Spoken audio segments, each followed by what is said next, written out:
In many parts of London, residents are up in arms over the mass return of streetwalkers to their neighbourhoods. Has the time come for a new approach to prostitution?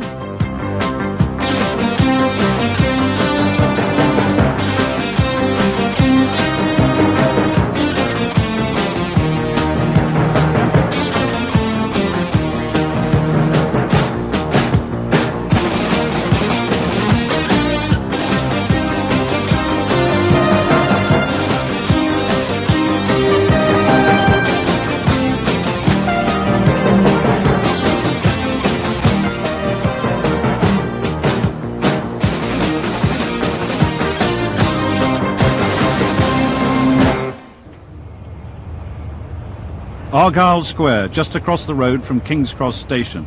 It's 5 o'clock in the afternoon. These women are prostitutes waiting for clients. Up to 80 of them regularly use the square to sell sex. 200 more can be found working in the streets that surround it. They travel from all over to do business in what's rapidly becoming the country's most famous red light district. We sent a member of the London programme team, Michael Chaplin, to find out what was on offer.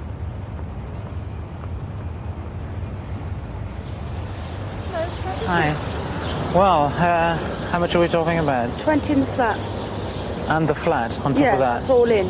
Yeah. Whereabouts is that? That's Just around the corner. Yeah. How much is the flat then? Well, it's 15 for me and 5 for the room. Sorry, I didn't catch that. 15 for the girl and 5 Yeah. for the room. I see. And what does the 20 buy me? What does Sex, of course. That's straight up, is Yeah. it? How about anything on top of that? What do you mean? Well, you know. Well, I don't do French. Yeah. I don't do that. Oh, I see. I see. Okay. And the hotel's just round the corner, is No, it? the flat's just round the corner. Oh, yeah. It's your flat, is it? It's not a Well, hotel. it's just a business flat, Yeah, you know? yeah. If it was my flat, I wouldn't have to pay him for the room, would Yeah, I? I see. As well as taking their clients to business flats, the prostitutes also take them to some of the hotels that surround the square. Competition is keen, and any passerby, whether he wants it or not, will be solicited, often by a girl who's still in her teens.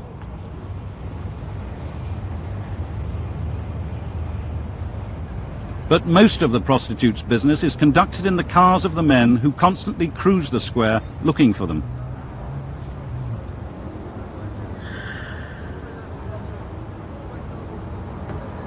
That is, if the offer is right.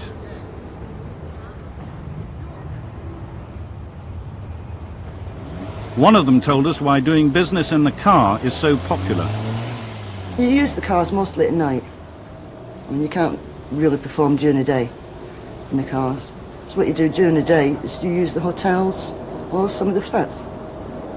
And obviously the price goes up that way. On average, it's about 10 in the car. And that's just for sort of the straight sex. It's on average about 20 in the flat. It's about the same price if you use a hotel, but the punter's got to pay about sort of 12 quid on top. But I do mostly the cars. And luckily enough, I've got a good few regulars. So half the time I don't need to hit the square anyway. I get them to come to me. I mean, if there's no regulars around, I'll go out and I'll sort of stand on mine a little bit and wait for the cars to pull up. Sometimes I take them to the hotel. I just sort of use the car, let them pull up. I tell them what I'm doing and how much I want. And they've got a choice to say yes or no. I mean, 9 times out of 10 they say yeah anyway. So then they're looking for what I'm doing. So then I just drive them away out of the area, park somewhere, perform, and then get them to drop me back off. There have always been prostitutes in Argyle Square and the streets around King's Cross. The small hotels here, just across the road from 3 mainline stations, provided the sort of conditions in which prostitution could flourish. As long as they didn't annoy anybody, prostitutes could walk the streets in areas like this quite legally.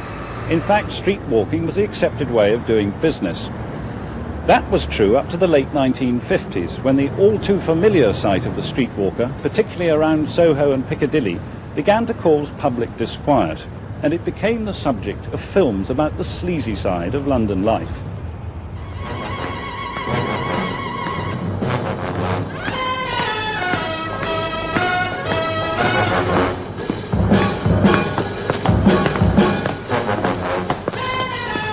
The very openness of this street prostitution generated a kind of moral outrage.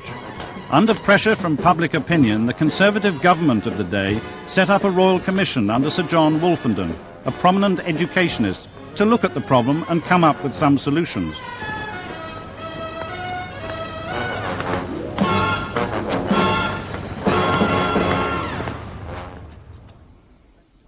His proposals led to the 1959 Street Offences Act, which took as its guiding principle the idea that prostitution must once and for all be swept from the streets and put behind closed doors. The act was not against prostitution itself, but rather against the offence to public morality it was causing. What it did was to do away with the existing concept of annoyance, which previous laws had included to try to contain nuisance from prostitutes working on the streets. Dr. Susan Edwards has made a special study of prostitution and the law. The Act introduced a number of changes. Firstly, it abolished the use of the term annoyance. It was assumed, or the Wolfenden Committee assumed that, of course, prostitution was a moral annoyance to anybody, and therefore there was no need to prove it. So that was abolished. The penalty for prostitution was increased.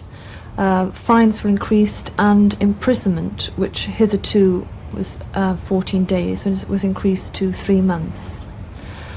On the level of procedures which accompanied the Act provided for the implementation of a cautioning system, whereby police could arrest and caution females who were suspected of loitering and soliciting, and then on the third caution they would be prosecuted and charged. The new act worked, and the streets of London were literally cleared overnight. The effects were said, and have been said, to have been quite dramatic. In fact, the media, newspapers of the day, talked about vice girls going into hiding and that the girls were driven off the streets. And it seemed that this really was the intention of the Wolfenden Committee report, to in fact drive the problem off the streets, but to do nothing actually about it. The 1959 Street Offences Act shied away from tackling prostitution itself, and as a result the oldest profession simply became more discreet. It went underground in Soho and flourished in massage parlours and nightclubs. Street walkers took small flats and became models, advertising their specialities on their doorways. Only the desperate still walked the streets, risking the arm of the law. I mean, you have a flat in, like, sort of Greek Street, Dean Street, one of them down so, and you just put a little card saying model and an arrow down the stair. Like. So you never go on the street, and you've normally got a little peephole in your door, and what they call them, a maid. She answers the door, and like most of the maids are old women, and they have had years of it. I mean, half of them are sort of ex-hookers themselves, so they can sort of judge the customers for you as well, and they let them in. I mean, you don't get any hassles with police and that because you're not on the street.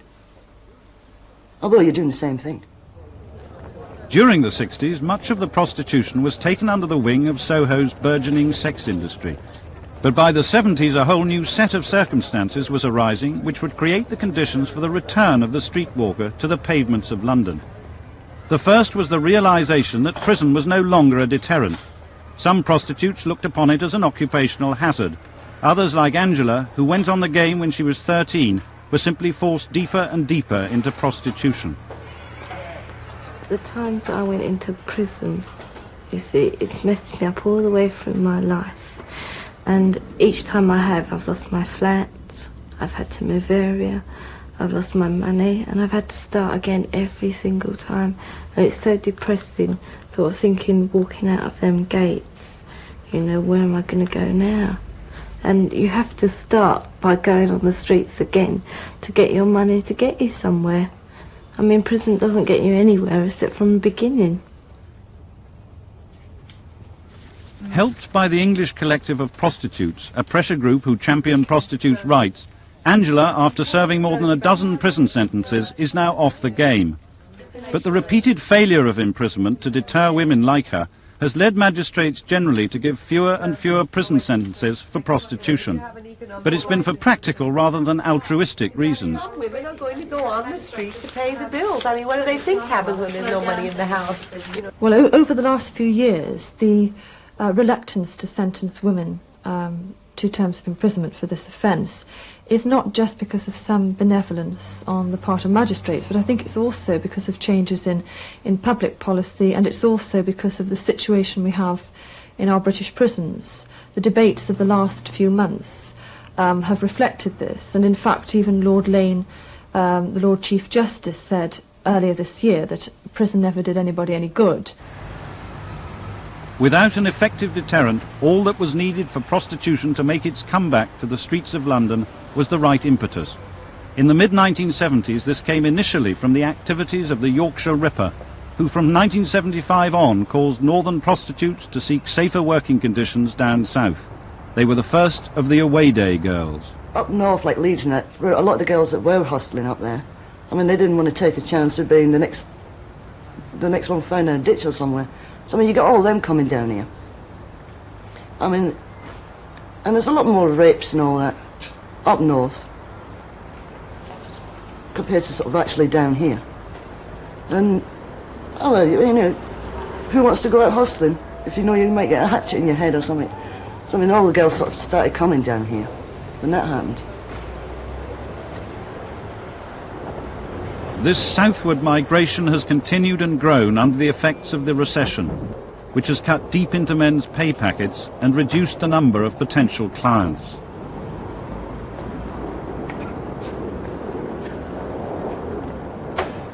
I mean, if you have places like Leeds, Manchester and all that, I mean, you can work up there and you've got your own little regular customers and all that. But now there's just no money. I mean, they're not earning money, they're unemployed. So they can't afford to sort of come out and get the girls like they used to. So it just your money just dries up there. So you come down to where the money is, London. When you come to London, you know it's going to be round King's Cross. That's where the money is now. Like for this. But in addition, the floodgates have recently been opened by bleak unemployment prospects, especially for women. For many young girls with little hope of getting work, prostitution seems like an easy way to earn money. But you do get a lot of the young kids. You even get some that are still at school. Like when they get their hour off, or they bunk off school in the afternoon, they come up here and earn the money. I mean, they're only, what, 15? There's a couple of sort of 15, 16-year-olds. It's, you know, it's not, I mean, their lives are knackered now. Really. Bev Thatcher is a probation officer working in the King's Cross area. She confirms this impression. The reality of their own situation is grim. Their prospects are really starkly appalling, and they haven't got the prospects of work usually, unskilled. They could expect maybe to do factory work or cleaning work in the main, and I think for a lot of them, they think soliciting is a fairly glamorous occupation. I don't actually know many who remain in it for very long who think that.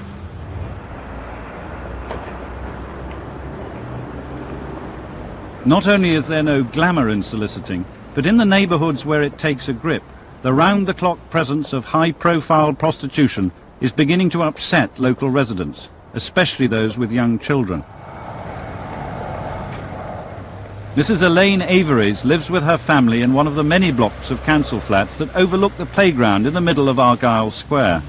One day, another friend's boy was told to get out of the park because they're doing business over there. You know, I mean, that park was made for children to play in, not for the likes of the people that go in there. I mean, you go in there and sit with your children. Police come round and ask you what you're doing in there. It's all round the square as well, you get it. I mean, I've taken to school in the morning, you get it. You know, you're coming back from school, they're on the street corners. In the afternoon, you've got it day and night.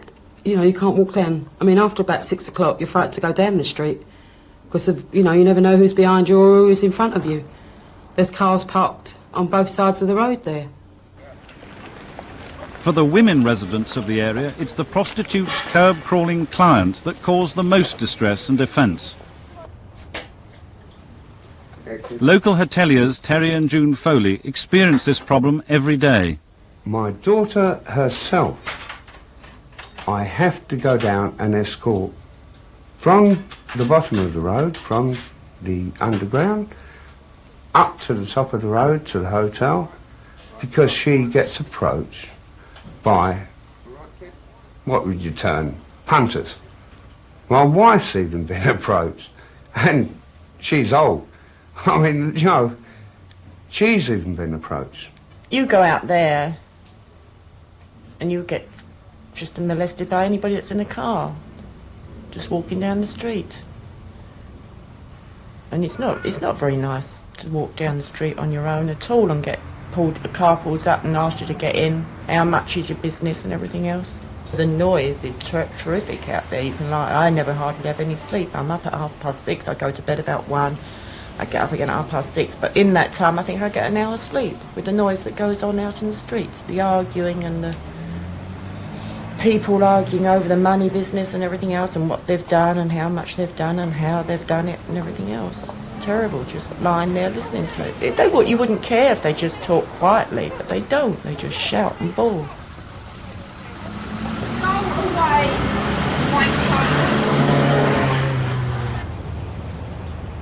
But it's not only in the square itself that the presence of prostitution affects the lives of residents.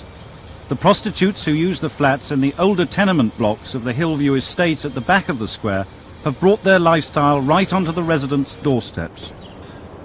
One of the caretakers is Keith Waskett. I have to go around clearing up after them. You know, the prostitutes are up and down the staircases, and there's about 15 flats that we know of that have been run as brothels. And there's Durexes over the whole estate. The pimps, I believe, have been putting bricks through some of their girls' windows because obviously they're not sort of paying up for that. And one of the girls' boyfriends come and knocked on all the tenants' flats in one of my blocks I look after, asking for one of them to ring the police. This was about 2 o'clock in the morning. Increasingly, violence is becoming a way of life in the area. Rival gangs of pimps have begun to fight for control of the prostitutes who use some of the tenement flats as brothels. Jeff Collins believes he was caught up in the middle of this battle for supremacy between new gangs of black pimps and the Scots who've traditionally run the area. There's been a few fights around the square, you know, between black guys and Scotch people, I suppose. And, you know, it's just been going on for quite a few months now, like, you know. But the night when I had my accident, I say an accident, we were just walking along there after, you know, night out in the pub, not too drunk or anything, minding our own business, and on this corner here, we seen about 5 or 6 people, you know, in a group. Didn't think anything of it. We got a line abreast of them, and one of them said, "Oh, they're Scotch." And the next thing I know, I've got something smacked in my eye, and it was a free-for-all. It's not just the residents who run the risk of being subjected to violence. Prostitutes fall victim to it as well, from both pimps and clients. In the past 6 months, the situation has got so bad that many serious complaints have been made to local MP Frank Dobson. Well, you can walk along the street and see some pimp or ponce knocking a prostitute's head against the railings. I've seen that myself. You get people who are threatened late at night. I've had a constituent come to me to say that one day he heard some noises outside the door of his flat and opened the door, and there's a prostitute and her client, and he told them to get off down the road, or words to that effect. And then a couple of days later, a couple of heavies came round and threatened to duff him up if he caused any more trouble. And really, we ought not to be living in a society where somebody getting a prostitute off his doorstep is regarded as causing trouble. King's Cross isn't the only residential area in London where there's now large-scale prostitution. As well as the traditional areas like Soho and Mayfair, street walkers can be found at most times of the day and night in Finsbury Park, Stamford Hill, Bayswater, Brixton, and even the leafy suburbs of Balham. This prostitute is soliciting clients at lunchtime in Bedford Hill near Tootingbeck Common. The driver of the Red Granada is her second in 20 minutes. There have always been prostitutes in the area, but like in King's Cross, the recent increase in their numbers is beginning to have an effect on the local residents. We get cars parking outside our house waiting for the girls to come along. And there's nothing much you can do about it. You see, you can't go out and ask the person to move their car because they've got a right to be there, even though they are waiting for a prostitute. I think it's really time something was done about it. I'm sure all the residents, and myself included, are fed up with this appalling situation, and it's a dangerous situation, especially for young people living around here. I have a daughter, 16, who has to travel the road along the common just here to go to school to catch the bus, and she has been very frightened many times by cars slowing up behind her, and she hasn't actually been propositioned, but she felt very nervous about walking along here. Various traditional approaches to prostitution can be made to try to solve this growing conflict between the people who live in residential areas and the increasing numbers of streetwalkers to be found there. The first involves suppressing prostitution, and that means concerted police action. But in Argyle Square, the residents feel that their local police aren't doing as much as they could. About time you got the old built-in nick. The officer responsible for the King's Cross area is Commander Frank Chambers. Community groups are saying this, but this is not true. Police are trying very hard to reduce this problem and contain it. The number of prostitutes arrested in the past year and past 2 years have shown just how this problem has increased. There are many police problems to be dealt with within Camden, and I am devoting as much to this particular problem as I can afford to. And in general terms, I think it would be fair of me to say that the officers concerned are very active and working very hard in this field. Certainly the police have been active in the King's Cross area. In 1981 they made 1,250 cautions for soliciting and 1,150 arrests. And already this year they've made 1,850 cautions and 1,750 arrests. But it seems to no avail. Hello. Oh no, not again. Probation officer Bev Thatcher has a first-hand knowledge of what happens to prostitutes arrested for soliciting. They usually get £25, £30 fine. Sometimes more, sometimes less, depending on their previous convictions, how many times they're appearing before the court. I mean, it seems to be a vicious circle. So a girl is cautioned, she's then arrested, she'll appear in court. Generally, she'll be fined, and then she'll be back out on the square again, soliciting to get her money to pay the fine. Many of the residents feel that the police could still try harder. They argue that this vicious circle could be broken if police crack down hard on the brothels and the men who organise the prostitution, the pimps. The residents say that although the police have so far this year made 12 arrests for pimping and 4 for brothel keeping, it's still not good enough.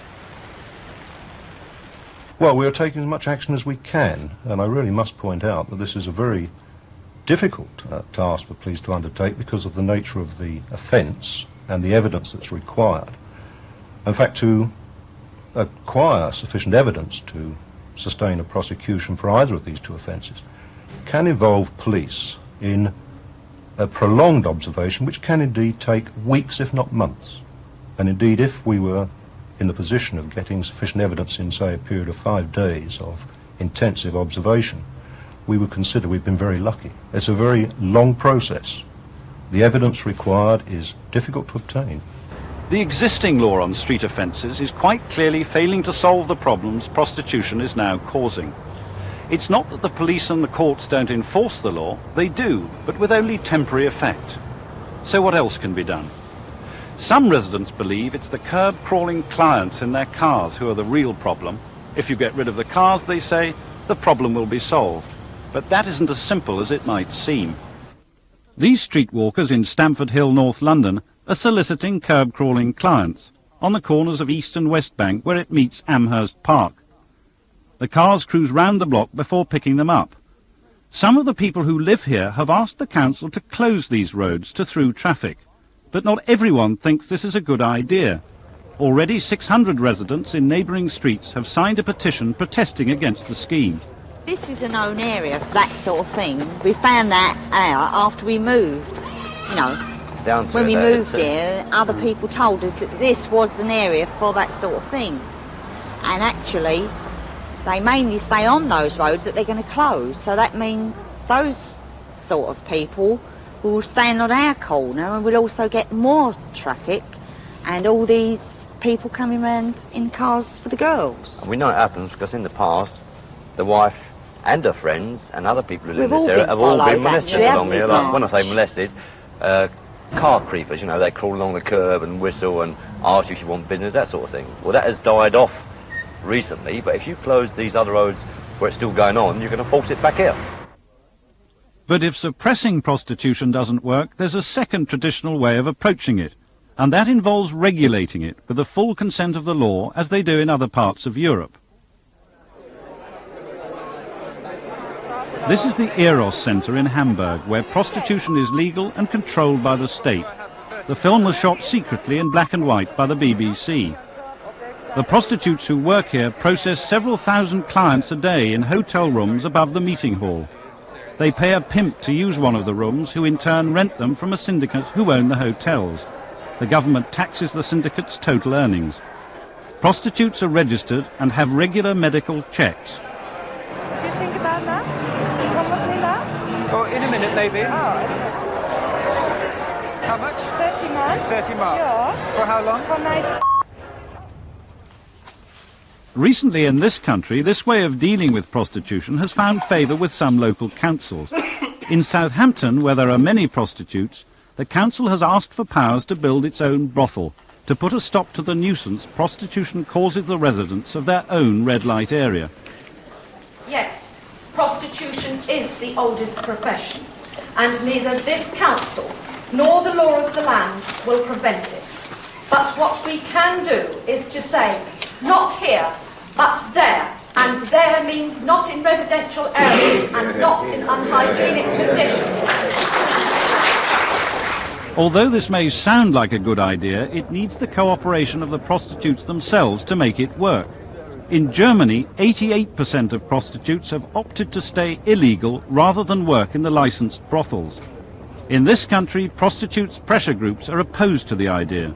They're really just sex factories. They're assembly lines of sex, which is what the French women called them during their 1975 occupation of the churches.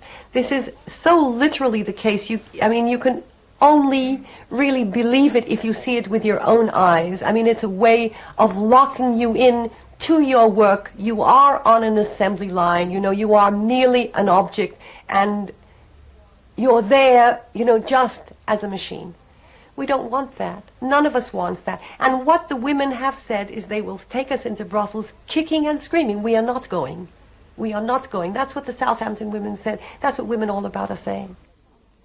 Pressure groups like the English Collective of Prostitutes argue that since neither of the traditional ways of dealing with prostitution seem to work, a new approach must be found.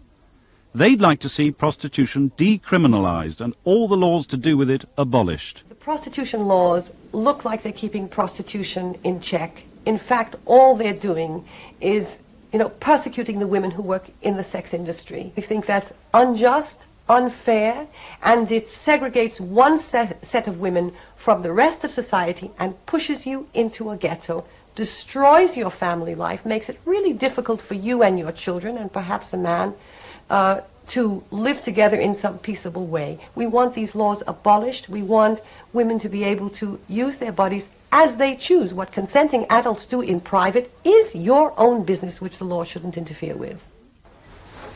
The arguments of pressure groups like the English Collective of Prostitutes are gaining support amongst MPs in Westminster.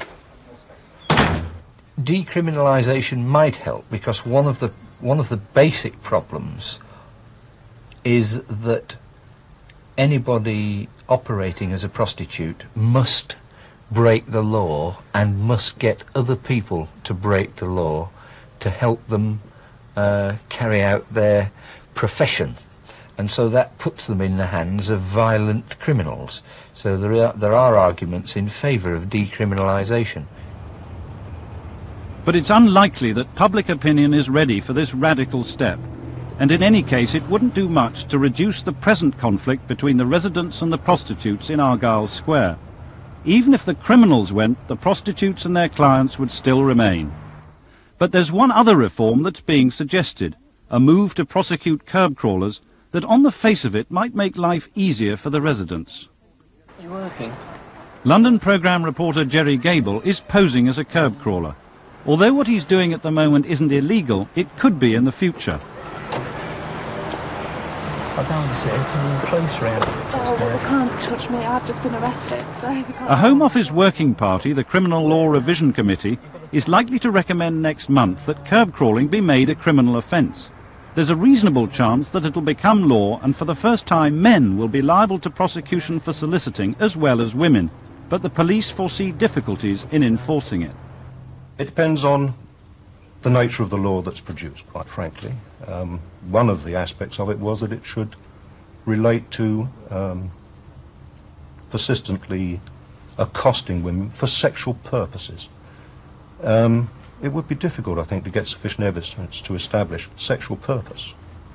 But on that point, I really must say that at the present time, we do have the Metropolitan Police Act, and a section of that relates to insulting behaviour, where there's likely to be a breach of the peace, and under certain circumstances this can apply to the activities of curb crawlers. If there's already a law to deal with curb crawlers, it's difficult to see how an additional law would bring about the kind of major improvement that residents would want to see. So it doesn't seem that any of the direct methods of dealing with prostitution is going to reduce the conflict between residents and streetwalkers. But Camden Council have recently adopted an indirect approach to try to tackle the problem.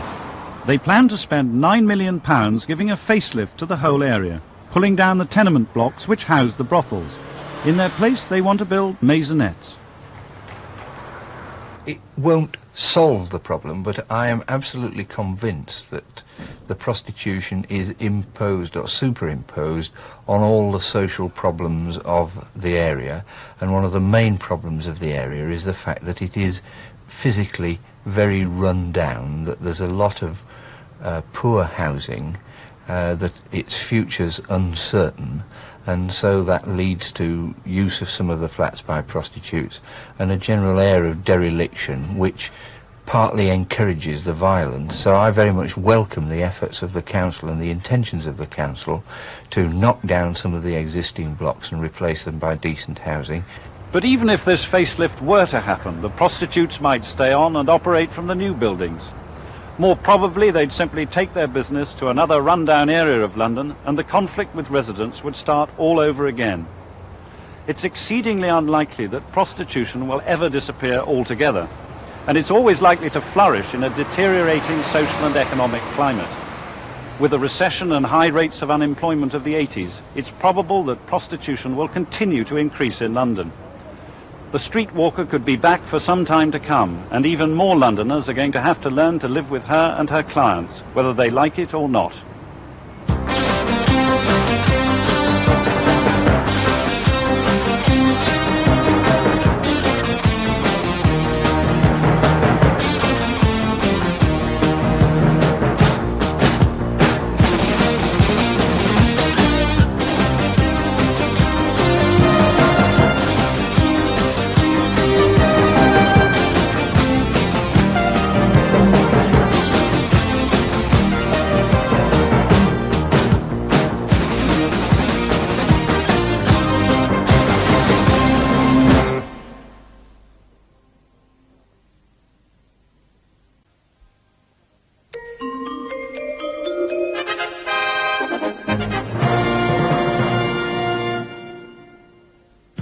Prostitutes and their clients can be found in more and more areas of London.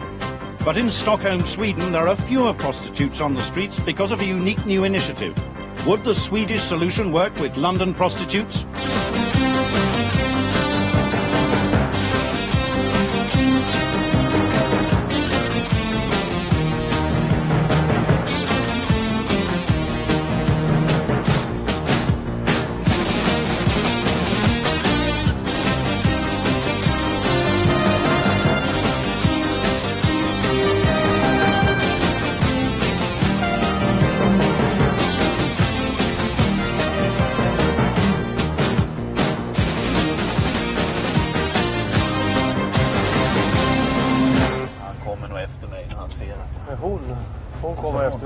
Ole Carlson and Anders Upperud are out looking for prostitutes. They're not the police, neither are they punters. They're social workers employed by Stockholm City Council. They work exclusively with prostitutes, trying to help the women off the game and so off the streets. It's an approach that's unique to Sweden and very different from what's done in London. Here it's the police that try to control street prostitution, primarily by arresting the prostitutes. In the last year, there's been a rise in the number of prostitutes on London's streets, increasingly practicing their trade in previously little-used residential areas. And it's led to a growing interest in alternative approaches to the problem. Here in London, we've always relied on punishing the prostitutes through the law to control street prostitution. It's been hoped that the women could be forced off the streets. But in Sweden, an alternative approach has been developed. The emphasis is on practical help and support to encourage rather than force women to leave prostitution. And it's attracted the interest of Camden Council. Recently, the council launched a project to see if there was anything it, rather than the police, could do to tackle the problem of prostitution on London's streets. Camden's concerns stemmed from the spread of prostitution in the borough. Prostitutes have always worked around the King's Cross area of Camden. But 18 months ago, as reported by the London programme, the problem got increasingly out of hand. Against the background of rising unemployment, more and more women were turning to the game to make a living. Not just at night, but throughout the day, prostitutes took over some of the streets in the borough. Argyle Square became a virtual no-go area to its own residents. And in other areas of the capital, the problem had also been growing. The residential streets of Bedford Hill in the south of London were invaded by curb crawlers coming to pick up the growing number of prostitutes working there. It caused immense problems for the residents. We've had stories of people from the flats where they're copulating in the corridors, especially in the winter months when it's cold. We've had stories of women who have been persistently curb crawled and won't take no for an answer, and cars driving up onto pavements forcing women to stop, which is very distressing. I mean, pregnant women are no exception, and handicapped people are no exception. Last autumn, the residents became so fed up that they took to the streets themselves to protest. Every Friday night, they picketed the street corner most popular with the prostitutes. The aim was to force the police into taking far tougher action. The residents of the Bedford Hill area have formed themselves into an ad hoc protest group, had made their feelings very strongly known, both directly to me and by way of protest marches on the streets. And although I could ill afford to use the level of resources that I did use, it became clear to me that in view of the depth of this public feeling, then this was a problem that had to be tackled on a level which previously I wasn't prepared to adopt. Both in Bedford Hill and here in King's Cross, the police stepped up their action. Their first moves were against the prostitutes. Greatly increased numbers of police were put on the streets. In Argyle Square, from noon until 4 a.m, the police patrolled. The number of women arrested for soliciting has soared. In the King's Cross area alone, 2,500 women were arrested last year, more than double the number of 2 years earlier. And as a result, prostitution has virtually disappeared from Argyle Square itself and the other areas being patrolled. Argyle Square today is very different from 18 months ago. But while the girls seen here operating in Argyle Square 18 months ago have now left the square, very few have left the game. Anne operated around Argyle Square for many years. Police will never stop it. They haven't got a hope in hell. All that'll happen is all the fines will mount up. They haven't stopped anyone. All they've got is an influx of prostitutes in other areas. Just moved to other areas. That's all that's happened. As the prostitutes were driven out of King's Cross, they went to Finsbury Park and Stamford Hill in the north and to Bedford Hill in the south. And especially they went to the Paddington area, around Queensway and Sussex Gardens. Well, after the King's Cross clammed down, the girls came across here like a small army, like an invasion. They actually started soliciting in this area during the day, which is something we've never heard of before. We had a slight prostitution problem before, but nothing serious. But after the King's Cross clammed down, they came across here like an invasion. Some nights you can count as many as 50 girls up and down the street. The prostitutes remain on the streets undeterred. Police clampdowns in one area, by and large, simply disperse the problem to unpatrolled streets in other areas, and this has led the police to look for other tactics. It became evident that we had to tackle it in some other way, and my approach was to tackle it from the point of view of the curb crawler. The argument being that if there were no customers, then possibility is at least that there would be no prostitutes in the area. The police now patrol Bedford Hill looking for curb crawlers. Since the patrols began 6 months ago, 38 curb crawlers have been arrested and all have been successfully prosecuted. The whole scheme, and in particular the arrests, have attracted a great deal of publicity. Individual curb crawlers have been named, and fear of this public exposure has resulted in a sharp drop in the number of curb crawlers in the area. But it's been a difficult operation for the police. They've had to rely on laws drawn up to deal with insulting behaviour, rather than specifically with the curb crawler. It's led the local MP, Tom Cox, to call for a new simple law against the curb crawler, and the government has now indicated that it accepts the need for new legislation. The police feel that while this would help, it will not provide a simple solution to the problem of curb crawling. Well, regardless of the legislation, this will still be a time-consuming exercise from a police point of view. The problems of securing the evidence and presenting the evidence and successfully prosecuting the matter before a court will be the same. I can't envisage any legislation against the curb crawler which would solve the problem at one fell swoop. It seems that even with changes in the law, police action against curb crawlers will provide neither a complete nor permanent solution to the problem of street prostitution. Clampdowns on curb crawling use up police resources. Any relaxation in the high police presence quickly leads to a return of the girls. Moreover, as with arresting the prostitutes themselves, arresting their customers to a large extent simply shifts the problem to other areas. Prostitutes from the Balham end of Bedford Hill, finding their clients frightened off by police patrols, have moved a few hundred yards to here at the Streatham end of the same road. But is there an alternative approach which would lead to women leaving prostitution permanently? In London, it's always been assumed that the lure of high earnings means that prostitutes simply don't want to give up the game. In Stockholm, it's this assumption that has for the first time ever been put to the test. 2 weeks ago, Maria Duggan, the researcher appointed by Camden Council to evaluate alternative approaches, was sent by them to Sweden. The London programme went around Stockholm with her to find out whether the Swedish approach could work in London. We found out through my research work that in Sweden they had actually developed a social welfare approach to the problem. So we've come to Sweden to see what practically they do here, how they've developed their service, what that means in essence on the streets, how women in Sweden, prostitute women in Sweden respond to it, and if we can, to evaluate how successful it's been as an initiative. The heart of this new Swedish approach is Stockholm's Social Förvaltning, the social action programme on prostitution. It was set up a few years back by the City Council and has the specific aim of helping women to leave prostitution. Maria Duggan's first step is to talk to Ole Carlson and Anders Opperud, two of the project's 4 social workers. Never before have they permitted their work to be filmed.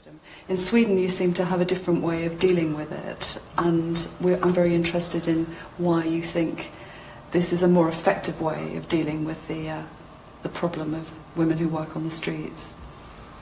As you know, prostitution is not illegal in Sweden.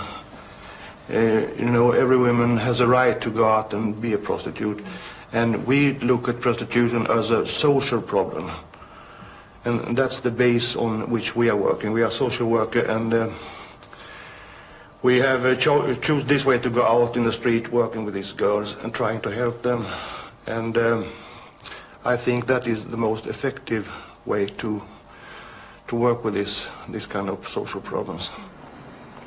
The activities of this Swedish prostitute, soliciting in public on the street, are perfectly legal, but this does not mean that they're publicly acceptable. Indeed, despite Sweden's image of sexual liberation, concern about the effects of the sex trade on the women involved has been growing. The new approach to street prostitution is based primarily on this concern, rather than the London concern for public nuisance. But though the unit's background is somewhat different, it was their current work that was of more interest to Maria Duggan. something that would be crucial for me to know in terms of thinking about perhaps repeating what you do to some degree in England is what you actually do. I can see that it's very, very important that you win the trust of the women that you work with. How do you actually set about doing this? What do you do? Well, we decided from the beginning that we are not going to sit in an office or anything because we don't believe that it will come a lot of girls up to you. So we decided to go out in the street and to work actively. We are not waiting for the girls coming to us, we are coming to the girls or going to the girls. The Stockholm Prostitution Patrol is unique. What's so special is that it's social workers rather than the police who are out actively looking for prostitutes. In London, the welfare agencies generally only get in contact with prostitutes through the police when charges against the prostitutes are brought to court. Ole Carlson and Anders Upperud meet the prostitutes on their own ground. That evening they met Eva. It's also very important that for these women, you say to them that you accept them as human beings.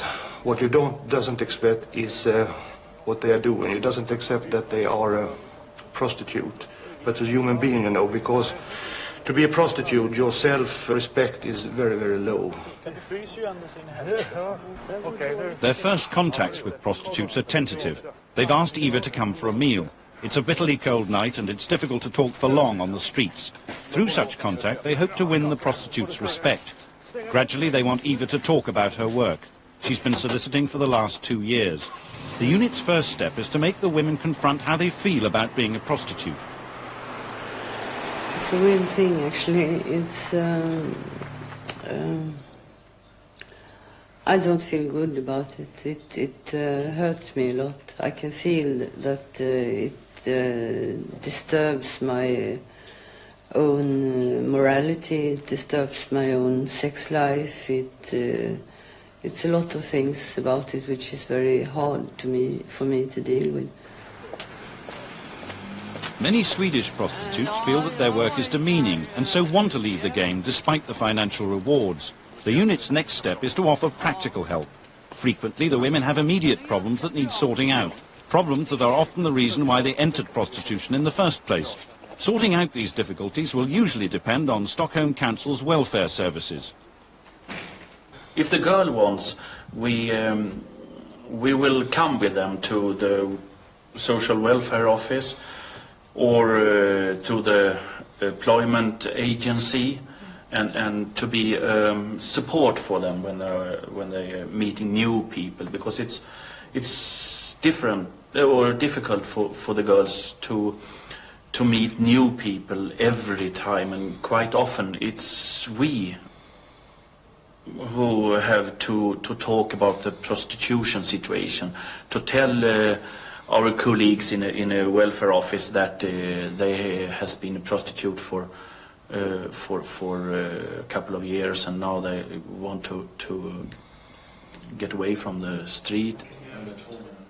Ole Carlson and Anders Upperud can, moreover, ensure that the welfare services take the women's problems seriously.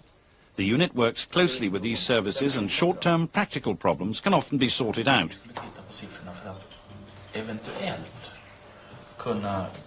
Sometimes this is all that's necessary. They've found, for example, girls who've come on the game because they're in debt have gone off once the unit has sorted out a rescheduling of their debt repayments. But often the problems women face go far deeper. Eva is a heroin addict. Well, I'm hooked on junk, and a junkie always had to get the money from somewhere. I was a criminal for many years, and now, for about 2 years ago, I realized that if I'm gonna go on pushing dope or stealing, doing all these criminal things, I'm gonna end up in jail for many years. So therefore I started to be hooker. The unit can offer Eva some help.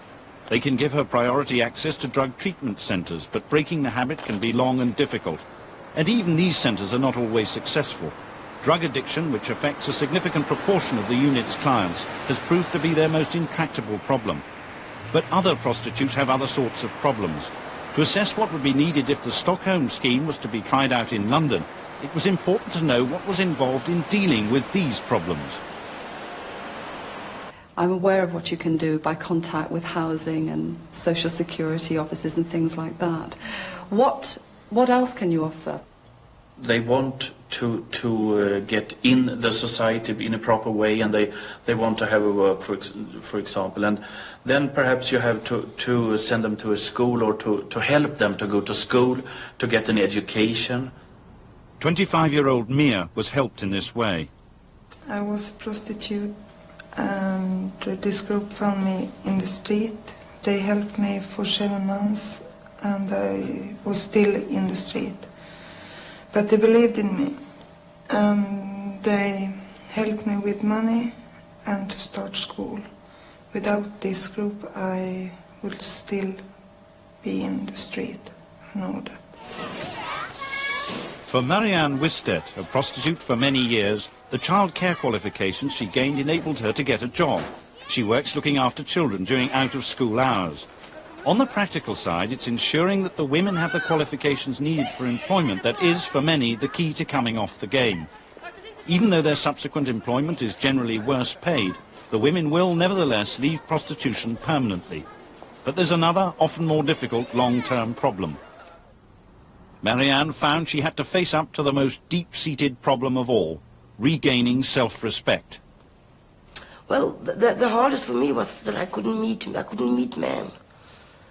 I felt used, you know. I could sit on the underground and have a man opposite me, and I thought for myself, have I been with him?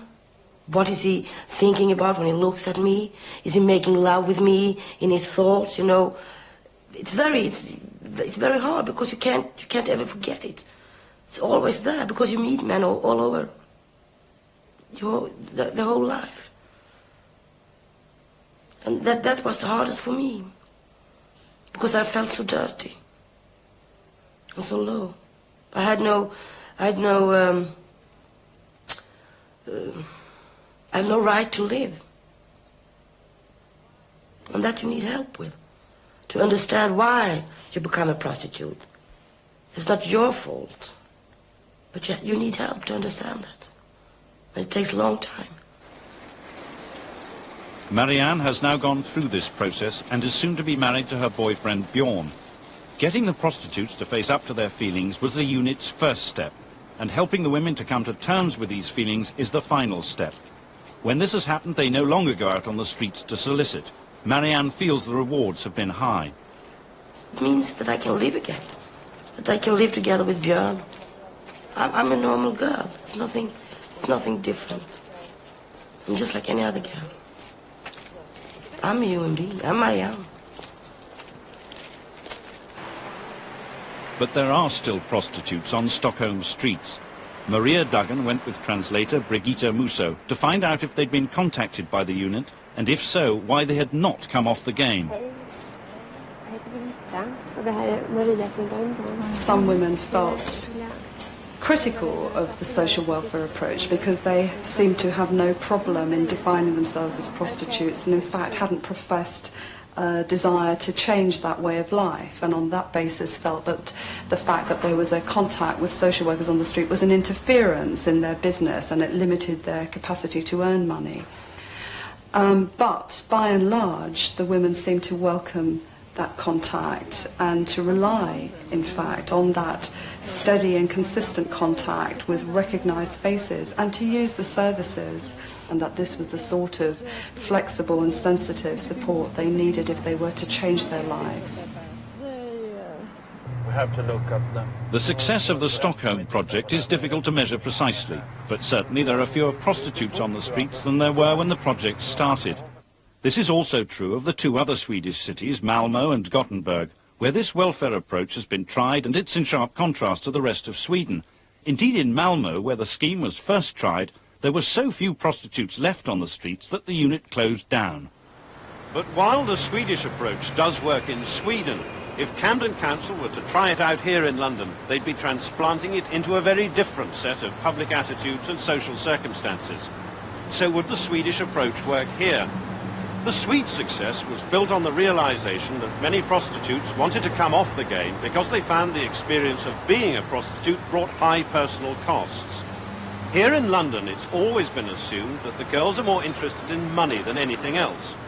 If the Swedish solution was to work here, it would depend first and foremost on prostitutes in London also wanting to find an alternative. So what do London prostitutes feel about their profession? Anne's work as a prostitute for many years has left her with strong feelings. I've got 2 daughters, and if they ever started, I'd kill them. I just wouldn't be able to cope with it. I mean, my daughters got their whole lives in front of them. To go through what I've gone through, I just couldn't bear it for them. People looking down on them. If they sort of stop and get married, and maybe their husband finding out, and relatives finding out, no, I wouldn't want that for them. I'd prefer them dead than that. So there's no point in trying to do anything else and feeling quite depressed and hopeless about your situation. Beverly Thatcher, a probation officer, is discussing the problems of coming off the game with a group of prostitutes and ex-prostitutes. She finds the help she can offer is very limited, but feels that the women would respond if there was more help. A lot of the women feel bad about themselves. And I don't think that would change even if it was decriminalised. I think they would still feel that they wouldn't choose to do that if there were viable alternatives available to them. I think a lot of women don't want to be doing that and would rather be doing something else. That might take time, but I think a lot of women actually would want to work towards that, work away from being involved in prostitution. It seems then many prostitutes in London would like to come off the game but lack the necessary help and support. But is it possible in the London setting for Camden Council to introduce the scale and kind of help that Stockholm found to be needed for success? There are many questions. First, there's the cost. If Camden Council were to set up a new unit, it's unlikely to find the cost of this alone a major constraint.